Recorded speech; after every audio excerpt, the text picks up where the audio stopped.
Comment faire profiter au plus grand nombre de citoyens congolais l'embellie économique et financière qu'enregistre depuis plus d'une dizaine d'années la République démocratique du Congo?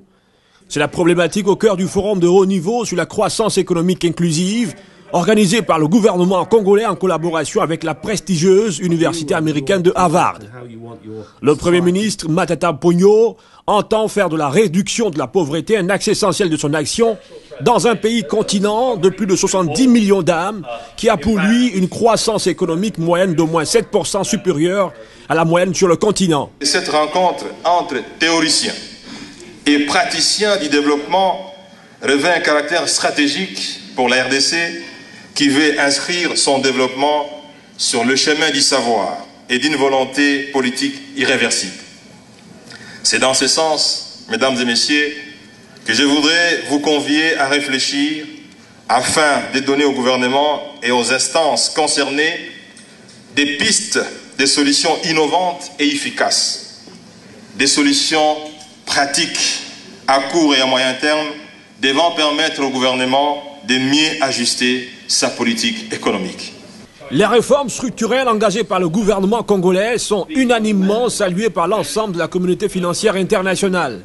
Le plus grand défi pour les dirigeants congolais reste à traduire les retombées économiques de la croissance dans le quotidien des Congolais par une redistribution équitable et harmonieuse des richesses nationales. Une redistribution soumise à une série de conditions. 1. Maintenir le cadre macroéconomique stable. Parce que quand il y avait la situation d'hyperinflation, comme on a connu dans le pays, il y avait une situation qui était difficile à gérer et difficile à prévoir. Deuxièmement, continuer à investir dans l'agriculture.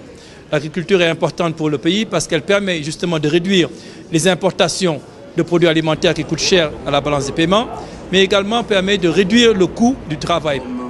En organisant ce forum de haut niveau sur la croissance inclusive, Matata Ponyo et son gouvernement donnent un message on ne peut plus clair. Aucun Congolais ne doit être et ne sera laissé en rade dans un élan de modernisation entrepris sous l'ère Joseph Kabila. Monsieur le ministre, le sens de votre participation à ce forum sur la croissance inclusive en RDC? D'abord, c'est un forum organisé par le gouvernement de la République. Donc c'est tout à fait normal que l'ensemble du gouvernement s'implique, dans la mesure où les résolutions ou les conclusions de ces ateliers nous serviront comme une espèce de vade-mecum pour conduire les perspectives de réforme nécessaires à une inclusivité plus importante de notre croissance.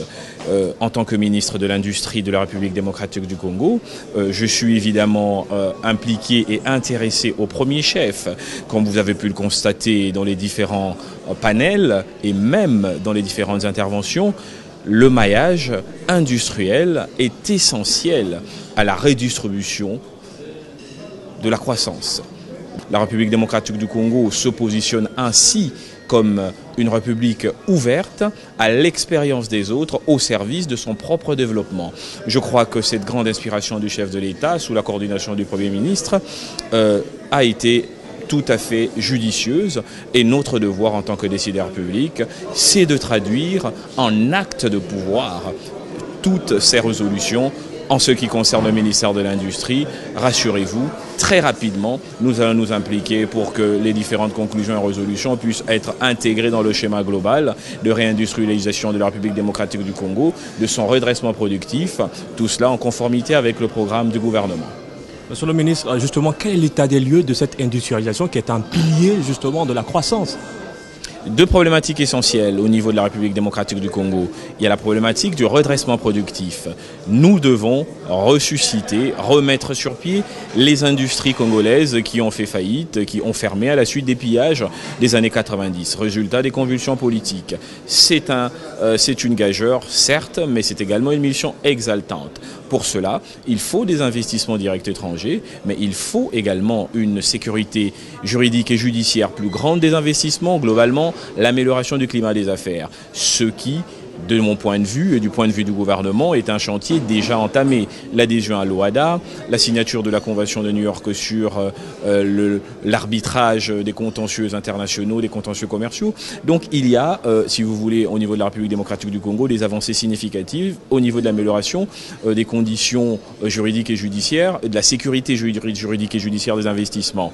Lorsque vous couplez cela à la volonté politique de rendre la République plus attractive, je voudrais quand même vous rappeler qu'au terme du dernier rapport Doing Business, nous sommes parmi les 10 pays les plus reformateurs de l'année 2014, ce qui est une avancée. Vous allez me dire combien de places vous avez gagné. Et je vous répondrai très simplement, l'intérêt de ce positionnement en termes de pays reformateurs, il est le suivant. Vous entrez dans une salle de classe, vous pouvez ne pas être à la première place, mais si vous avez une lumière sur la tête, tout le monde vous regarde. Donc c'est un message envoyé aux investisseurs étrangers pour dire que dans ce pays, la République démocratique du Congo, il y a des choses qui se passent, il y a des choses à faire, il y a du business au-delà même du mining, parce que c'est généralement ce qui est vu au niveau de l'extérieur. Donc je parlais du premier axe, c'est le redressement productif.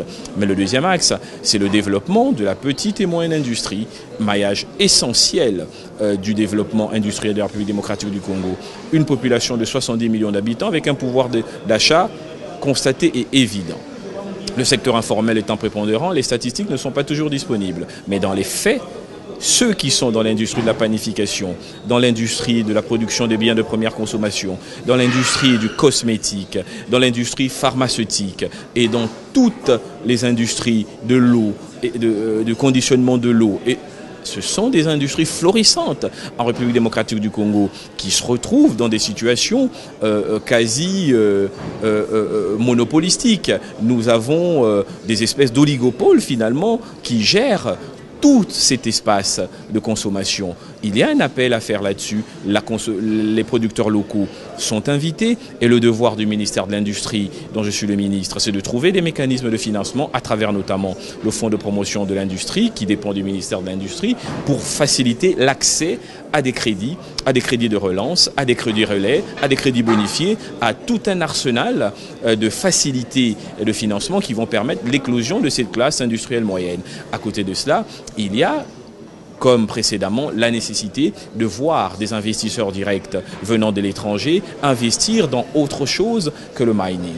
Il y a un marché florissant, la République démocratique du Congo est demandeuse de tous ces investissements et pour sa consommation interne, mais aussi comme nation avantageusement repositionné de manière géographique pour être un corridor, un hub de redistribution internationale d'une production locale vers l'Afrique centrale avec la zone CEAC dont nous faisons partie, vers la partie sud avec le COMESA, avec la SADC et toutes ces organisations dont nous faisons partie, avec qui nous avons des accords de libre circulation, la CPGL également.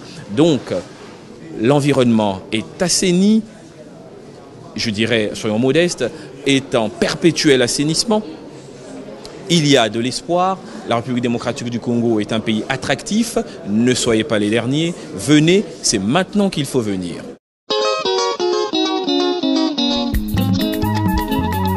Un grand pays se réveille et offre un cadre propice aux investissements dans un climat des affaires attractif, sécurisé, en conformité avec les standards internationaux et l'OHADA. Un guichet unique permet la création d'une entreprise en 3 jours. L'impôt sur les sociétés est réduit. Un nouveau code du secteur minier, des douanes, des investissements et un pacte anti-corruption sont en vigueur. Une économie prometteuse, le taux de croissance en flèche, 80 millions d'hectares de terres arables pour la production agroalimentaire, 150 000 km de routes en construction et un chantier de 12 millions de logements. La fibre optique facilite les connexions. Une classe moyenne émerge avec dynamisme. Nous avons accompli des réformes primordiales. Un grand pays en plein essor de modernisation offre des possibilités exceptionnelles pour les investissements. Voici les indicateurs d'un Congo nouveau. Investir en République démocratique du Congo, c'est maintenant.